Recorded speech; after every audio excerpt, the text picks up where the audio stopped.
What's up, y'all? Welcome back. It's me. And recently I saw something about the CEO of Kellogg's, the cereal company, and how he said something kind of dumb, overall pretty stupid, and how people are upset at this. I'll just play the video real quick and then I'll get right into it. Quite affordable, and it tends to be a great destination when consumers are under pressure. So some of the things that we're doing is first messaging. We got to reach the consumer where they are. So we're advertising about cereal for dinner. If you think about the cost of cereal for a family versus what they might otherwise do, that's going to be much more affordable. The other places that we like to go is we talk about making sure we have the right pack at the right price in the right place. So having a different size pack that'll have a different price point, that'll take some pressure off the consumer while they're shopping.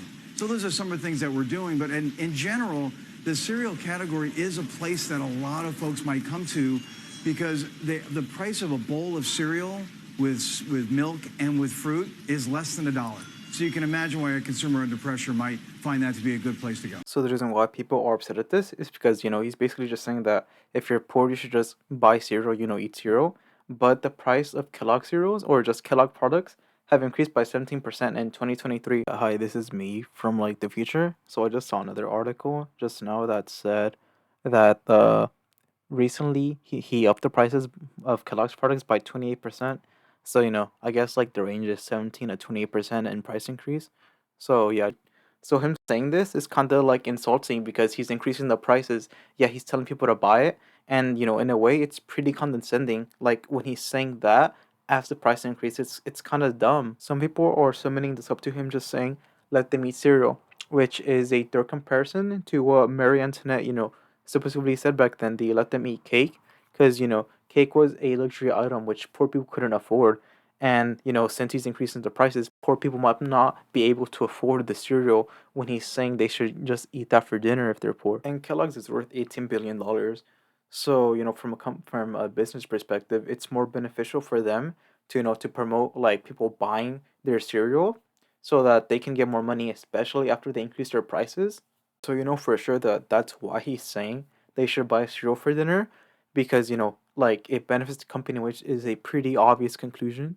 And, it's also kind of out of touch for him, the CEO of Kellogg's to say, because he's worth what, $6 million at least? Which, to be honest, it's way less than I expected. Because, he's the CEO of a $18 billion company, and I'd expect him to, to be worth more, but that's not the point.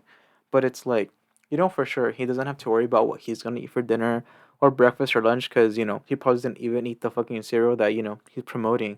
Because he could just go ahead, he could pay someone to make him food at home, or, just go to a fancy restaurant and just eat breakfast or dinner there.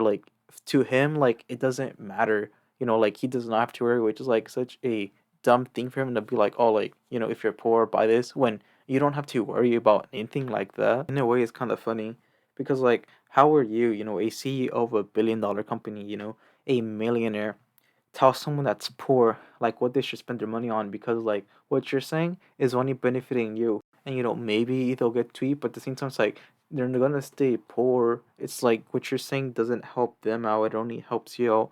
So how are you gonna be how are you gonna tell them what they should and shouldn't buy, should and shouldn't eat? Is so dumb. This all led people to want to boycott Kellogg's starting on April 1st to June 30th, which I think is pretty cool because, you want to try to make a change. So, you stick it to the man, right? But it's also wouldn't you want the boycott to, start as quickly as possible, in a week or so? Because in a way, you're kind of showing them that the problem isn't big enough to care. The problem isn't big enough for you to care about it right now. So you're holding it off for a month because, in a month, who knows, maybe people won't care enough. They'll be like, oh, that's old news. It's whatever. I'll just deal with it.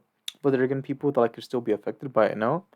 And also, only for 3 months, it's shouldn't don't boycotts last longer, a couple of years, or more longer than 3 months? I don't really know too much about them or whatever, right? But wouldn't you want to do it longer? Because the company could always just be like, oh well, it's only 3 months. We could probably afford that. So wouldn't you want it to be longer and start sooner so you can actually try to make a change quicker or whatever? But like I said, I don't really know too much. Just to sum this all up, the CEO of Kellogg said something out of touch that people didn't like, which could lead to a boycott. That's pretty much all I gotta say. I hope you liked it, and goodbye.